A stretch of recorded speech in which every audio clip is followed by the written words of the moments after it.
Hey nerds, Farmer Jesse here. Welcome to Growers Daily, your daily dose of ecological farming insight. It is Wednesday, July 8th, 2025, and today we have an awesome interview for you all with Dr. Patrick Fries of the Ward Laboratories, which is where we have been getting soil tests for the last few years. And Dr. Fries, which, yes, rules is a name, which I'm sure he would also admit, discusses what this test is, how to take it, and what soil amending looks like when biology is the focal point. So let's do it.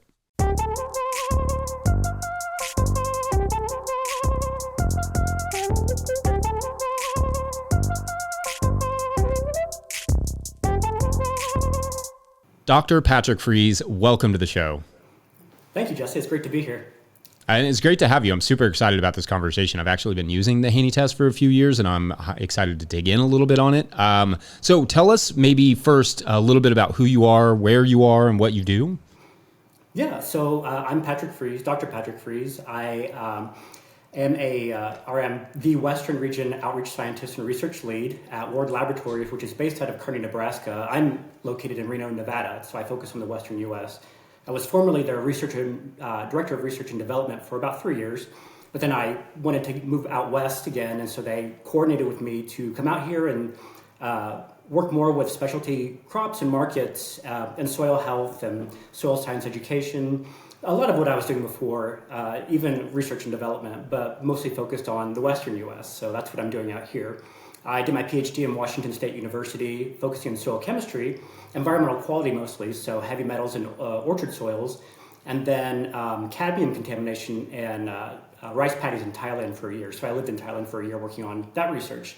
And so a lot of it was soil health, heavy metal chemistry, remediation, community impacts, things like that. So I had, human and science aspects to it, some toxicology. So it was pretty interesting. So now I'm back at Ward, doing a lot of that still. Surprisingly, people still have contamination issues in relation to agriculture. So that has never gone away. But still doing a lot of outreach, research, collaborations, method development with growers, education. It's pretty immersive. Can we digress for a second and talk a little bit about what's causing, like, when you were talking about the contaminations in the orchard, like, what is that? What are those primary causes of those? Yeah, it's pretty fascinating, and a lot of things that people don't really understand or weren't even aware of, especially people who buy houses in old orchard soils and they find all this contamination. So from about 1900 to 1950 or 60, they used what's called lead arsenic or lead arsenate pesticides to treat codling moths in orchards. And this was a huge issue, still is for orchards. I still get this question, how to manage codling moths in orchards, and a lot of it they use now are like physical ways to manage it, but that's a totally different story. So they spread lead arsenic pesticides every year, tons and tons of this stuff every year in every orchard. So this isn't just a Washington State issue, it's everywhere where we had orchards globally, they use this. And the soil is like a sponge, it just soaked up the lead and the arsenic. And so it just built up year after year. And then, orchard soils are, I would say, prime real estate because they're well drained, they're near water supplies. So they're very scenic areas. So they sold the land for development. And especially in central Washington, this was a massive issue because people found thousands of ppms of lead and arsenic in their front lawn and backyard. Had no idea what they were getting into because you don't think to test the soil like that if you're buying a house. You just assume these things will be disclosed, but, for whatever reason they're not. I guess if you want to sell a house, you don't give them all the information. So around schools and hospitals, they're required to replace the soil, but around residential areas, they're not required to. And there's not really a paper trail to, hold someone accountable for this, years of contamination. So, people still want to garden, they still have kids who want to play in the dirt. And so we found ways of retaining the lead and the arsenic in the soil, keeping plants from taking it up using organic amendments that are chemically modified, either enriched with iron, or in some cases, like with the cadmium in Thailand and the rice paddies, we used biochar enriched with silica at some of the research. So you have to know a lot about the chemistry, how these things work in these systems. For example, if you apply compost directly to soil with lead and arsenic, it's great for binding up lead. It sticks to lead pretty readily, so the plants can't take it up. But it can release arsenic because of the different chemistries, or I would say similar chemistries. They repel each other, and so they kind of release the arsenic out into the soil for plant uptake.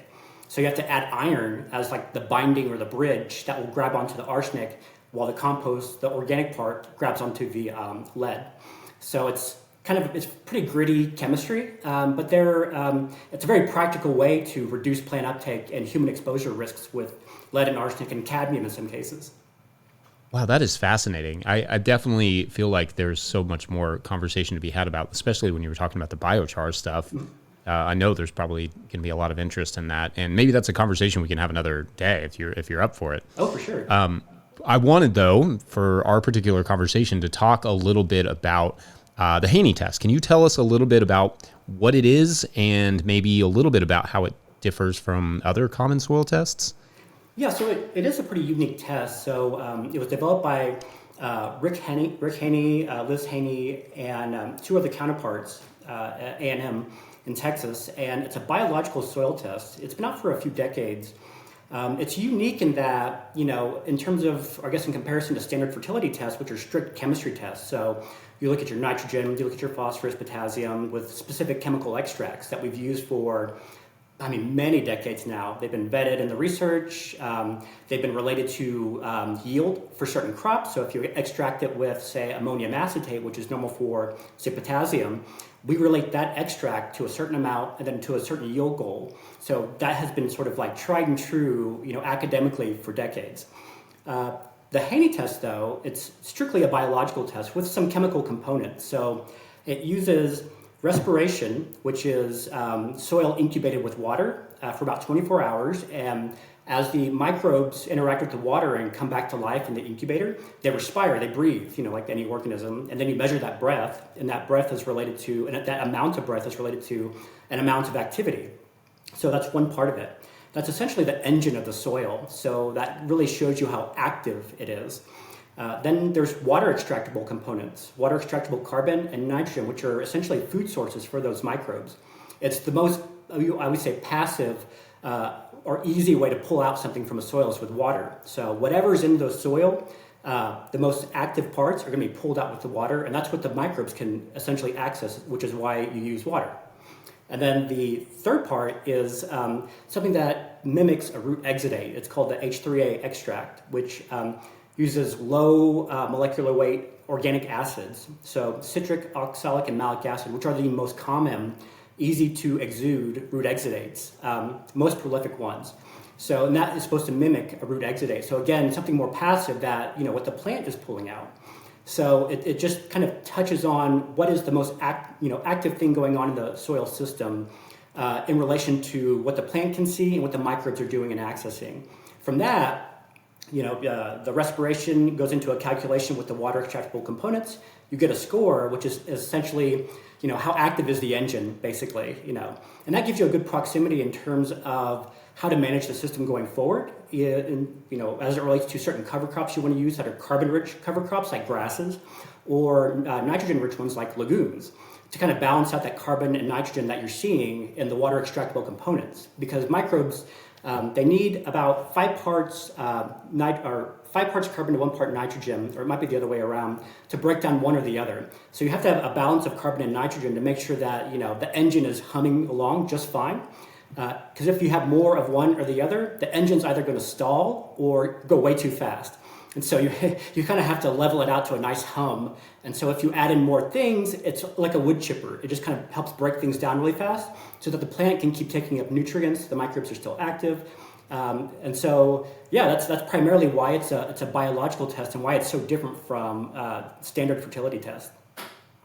That's very cool. All right, we're going to take a quick break, and when we come back, we're going to get into what it takes to take a proper soil sample for such a test. BRB. Today's episode is brought to you by Farmhand. If you're listening to this, you probably found 5 rare minutes to breathe, but what got pushed back further down the to-do list to make that happen? If it's your CSA newsletter, you're not alone. Farmhand's new newsletter builder was made for busy farmers. It automates weekly emails, drives add-on sales, and makes it easy to keep your customers in the loop without spending hours behind a screen.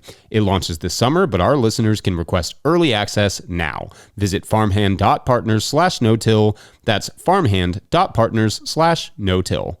All right, back to the show. All right, so you gave us a little bit of a rundown of the Haney test in the first segment. Maybe tell us a little bit about proper soil sampling tips and techniques, what to keep in mind for this particular test, or maybe how it differs from other tests.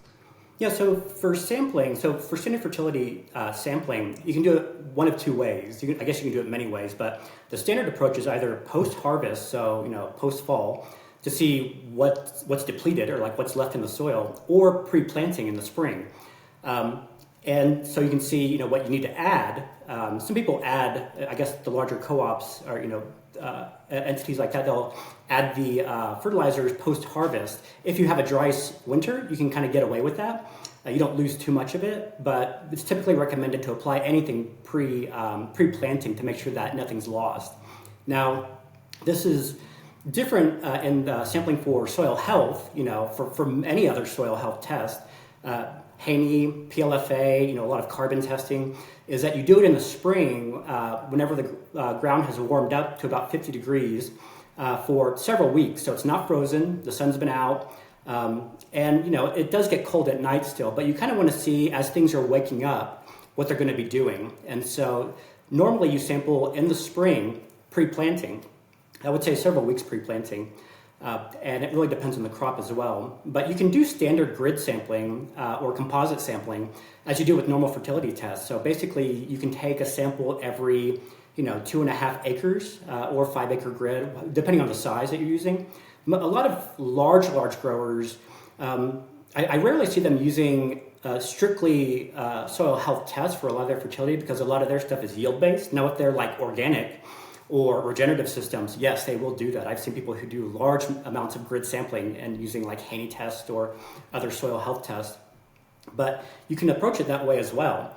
If you're working with a smaller area, you can do a composite if it's a flatter area, which means like you would take about 15 to 20 cores within a given region, you mix it up, and then you take a subsample of that, and that represents a certain area. Now we say the composite shouldn't represent more than a 40-acre plot.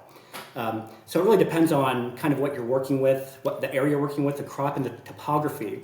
If it's more hilly, you match up zones. So the high points to high points, the slopes to the slopes, and then the low-lying areas to low-lying areas. And then you can composite those similar areas together to represent those specific areas. That's the other way to do it if you're like zone sampling in hillier areas. That's very interesting. I actually am on a bit of a slope, and I've kind of broken it up more by plot, but I hadn't thought about doing it. Like some of the plots, they start at the top, obviously, and then end at the bottom. I hadn't thought about doing it, sampling the center of those plots as one sample, and then the tops and the bottoms. Does that make sense? Yeah, because the chemistry of the low-lying areas, the slopes, and the top areas, they're very different. I mean, when I was an undergrad, we did a research study actually near Tahoe looking at the chemistry of a slope, or what they call a katina. And the texture and the chemistry of the low-lying areas, because the clay is washing off and going down there, has a very different chemistry and fertility regime than the slope, which is less developed. Things are kind of like running off the slope, so it might require more fertility. And then on the upper areas where it gets a lot of the rain and moisture, and sometimes the heat, it has a very different fertility regime as well. So in these areas where they do, like eastern Washington, where they have the Palouse, the rolling hills of the Palouse, a lot of that is very like precisionally managed because of the drastic chemistry differences across the entire topography. And you mentioned earlier kind of organic farmers and regenerative farmers versus sort of larger scale conventional farmers in their interest in this test. Does that track? Like, do you see more interest within the sort of organic regenerative community with this test, or is it growing interest in the conventional community? Like, what do you see there? Yeah, I think, especially since now we have some of these certifications. So Rodale has their ROC, their regenerative organic certification. And actually, I was at the co-op last week, and I was looking through some of the products, and I saw the label on there for some of these. So usually it's the larger regenerative organic groups that are actually using this test and other soil health tests as a way to kind of track their progress, and and now also as per the requirement for some of these certifications. But a lot of them, yes, they are using Haney tests or other soil health tests because they are different in terms of how they're managing their soil. Because again, it's more of like a biological approach to management. So you need a biological indicator of some kind, whether it's the water extractable components or the respiration. The respiration is a really good one. That really is going to tell you how active that soil is. And that's kind of the key hallmark of the Haney test, is that everything really centers, especially the calculation, on that respiration. That really governs the outcome of the value that you're going to be getting. So, if you have low respiration, you're going to have a low score, and essentially it indicates low native fertility. So you have to put in amendments, cover crops, organics of some kind. That kind of helps rev up the engine again, and do that for at least 2 growing seasons to kind of see some steady input. And then also couple it with practices such as no-till, minimal till, things like that, to make sure the microbes their house isn't being destroyed, while they're doing their job. Yeah, that's fascinating. All right, we're going to take one last quick break, and when we come back, we will talk about addressing some of those deficiencies and excesses found in the soil test. So be right back.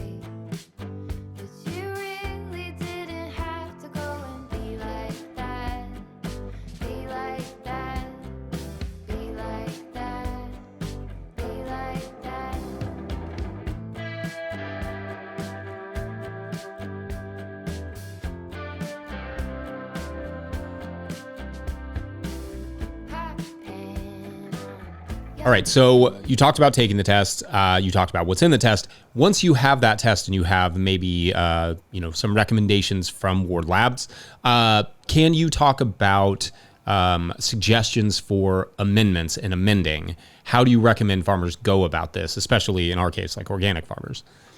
Well, the main approach is cover crops. So that's really kind of the goal for things like with regenerative agriculture. It's regenerative because you're regenerating the activity of the soil. And to do that, you need microbiology. And to support microbiology, you need things like, living roots in the soil that will produce root exudates, which feed and communicate with the microbes to kind of help coerce them to do their job, to interact with the roots, so that the plants can actually have nutrients to take up. So it is this very kind of robust, dynamic relationship. And so the recommendation you typically get from a result from the Haney test, or other soil health tests, are cover crop recommendations. And that's one approach. That's typically what people get. Is so if you get a low, if you have low carbon in the water extractable carbon component, that means you need carbon inputs. So your recommendation will be something that's a carbon rich cover crop. So like maybe a grass species of some kind. It'll also be balanced by a lower portion of a legume or a nitrogen rich one, because again, you need that balance to kind of help make sure that the microbes have, a balanced sort of like food supply. Not more than one or the other. Otherwise, you'll have sort of like I said, the engine stalling in some way, and so that's the whole approach for that. So you'll have a cover crop recommendation that's carbon or nitrogen rich. That's kind of the main approach. Is that it's either going to be a grassy or a legume species of some kind. The other part of that is other soil amendments. So like compost, manures, things like that. Other carbon sources. And again, even with just like the cover crops, you need to have a carbon-nitrogen balance with these things as well. Compost is a carbon-rich media made from plant inputs, or you have manure inputs for that. But a lot of that is carbon. There's a portion of it that's nitrogen, which kind of helps facilitate, same as in the soil microbiome, the compost microbiome. Compost microorganisms need a balance of carbon and nitrogen to kind of help break down the carbon. It's always about this balance of carbon and nitrogen. So if you're applying or making a compost, you need a nice balance of a carbon and then nitrogen kind of mixture of some kind. Otherwise, you're going to be oversupplying carbon to the soil and then ending up with the same problem as planting a carbon-rich cover crop, like mostly grasses, that you're not having enough nitrogen in the system. So kind of knowing what your inputs are, carbon and nitrogen-wise, and then also other nutrient-wise, like phosphorus or potassium. That's really kind of the key to this is, what are you deficient in? What are you over, supplied in?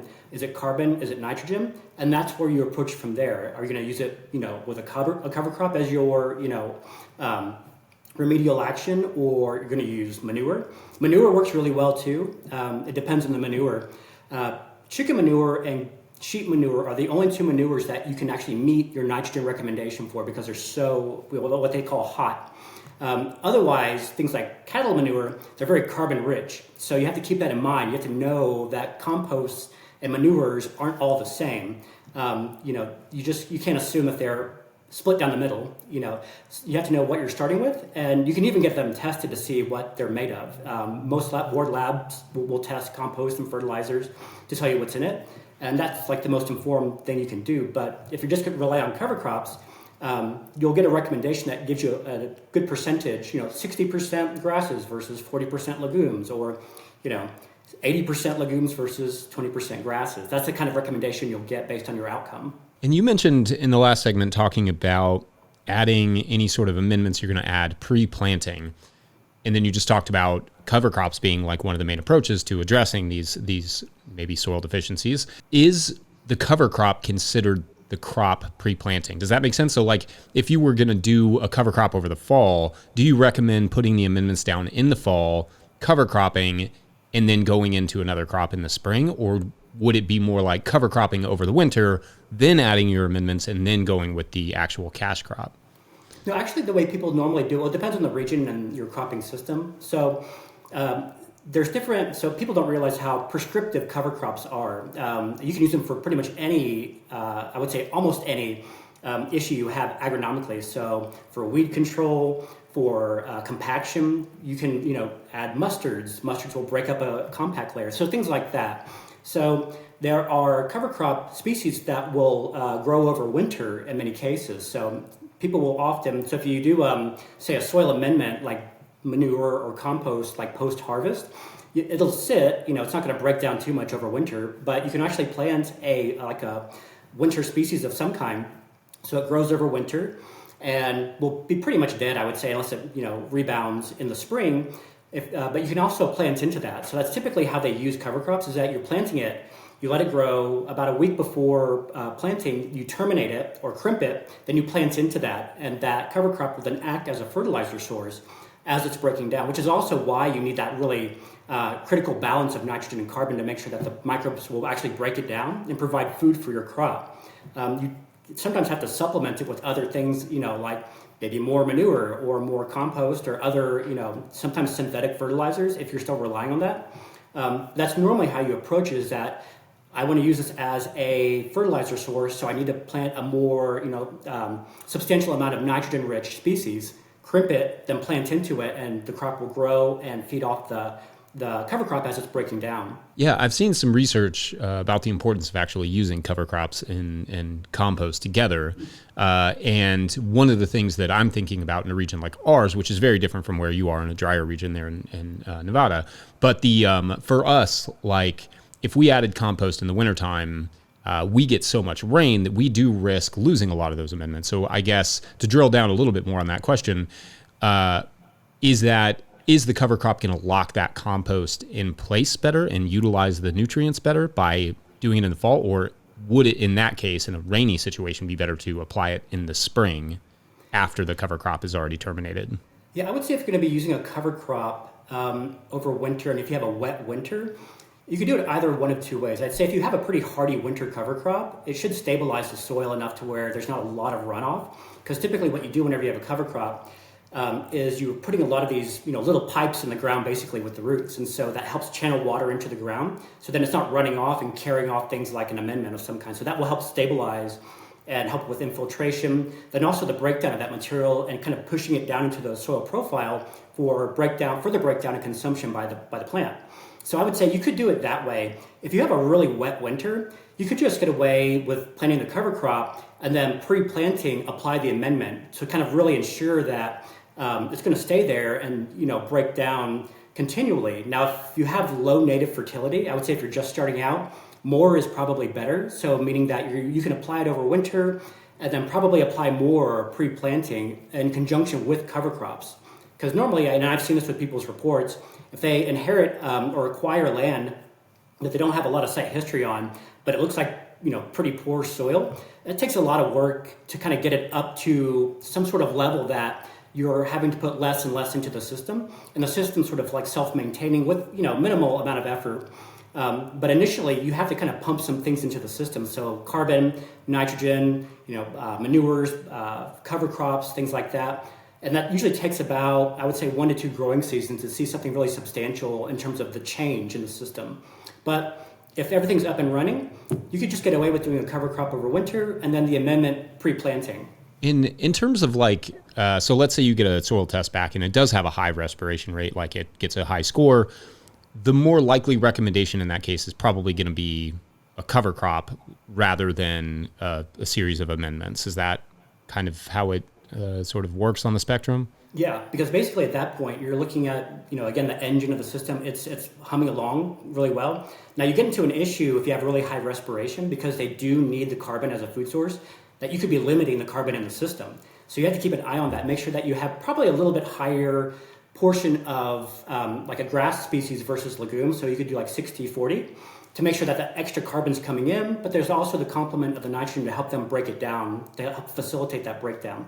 But yeah, if you have high respiration, you want to keep that engine running pretty well. And cover crops, a little bit more of the grass species will actually do that for you. That's interesting. It makes me think of, I heard this podcast years and years ago, that a guy was in a southern state, Arkansas or something, and was using straw, I believe, and was doing that on all of his beds. And at first it was like it maintained for a really long time. And then as the soil got better and better, he found that the straw layer didn't last as long. Like it decomposed significantly faster and faster every year. So he had to use more and more straw to keep it, to sort of maintain it. So that's kind of what that makes me think of when you were talking about carbon. Yeah, and in some cases I've seen sort of the opposite, to where they're oversupplying the grasses. So like in that system that you were just speaking of, it sounds like he kind of really was managing it quite well. And other systems where they oversupply the grasses, they have to go back and add synthetic nitrogen to kind of help the microbes to break down the grass. So in some of those places I've seen it's really wet, and they can have some waterlogged issues, and so that actually impairs some of the breakdown. So those are very specific cases, I would say, but again, they had to go back in and add nitrogen to kind of help facilitate the breakdown of that grass. Right. Yeah, it's always so contextual. I guess the last question I kind of have is like we've talked about compost and manures and those sorts of things. What about some of those like dry amendments? Are you ever recommending rock amendments or alfalfa meal or those sorts of things? Or is it more trying to let the biology do the, nutrient release? Yeah, with the dry amendments, and I actually just had a conversation with someone a few days ago, a gentleman out of Colorado. He was a hemp or cannabis grower, and so that was a very specific system where they use a lot of dry amendments. They use like fish meal, bone meal, blood meal, things like that. For the larger producers, I think the main organic amendments, or I guess I would say dry, would be things like compost and biosolids, sometimes biochar. But for the smaller acreage ones, and I've also seen this with the peach growers in western Colorado, they'll use a lot of the organic amendments, like fish meal and things like that, because they can kind of manage it more on their smaller acreage. The larger ones, may not be as cost effective, but on the specialty smaller acreage producers, yes, I am seeing them using those. And I gave recommendations for blood meal, fish meal, different amounts to use in some of these specific systems. I actually give a lecture every other semester for one of my friends out of California for her class. I do a class on fertilizers and organic amendments and some of the calculations and ways to approach those. So people really like those amendments, and they're more and more prolific now and becoming more affordable, I would say. But yeah, it's very specific, but I always recommend those. Well, that's great. Dr. Patrick Fries, thank you so much for coming on here. I really appreciate your time. This has just been a fascinating and fun chat. Yeah, thanks, Jesse. Thanks for having me. And always reach out with questions. I'm always around. Awesome. Well, that's great to hear. Thank you so much.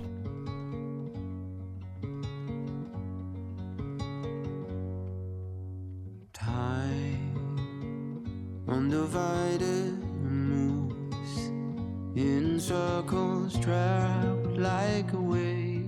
All right, I hope you enjoyed that episode. I will link Ward Labs in the show notes so you can check out their offerings. Also, hopefully I can get Dr. Fries to come back on at some point to talk about the biochar stuff he was kind of referencing there, as I know that is a big area of interest for you all, and it especially sounded fascinating the way he was talking about it.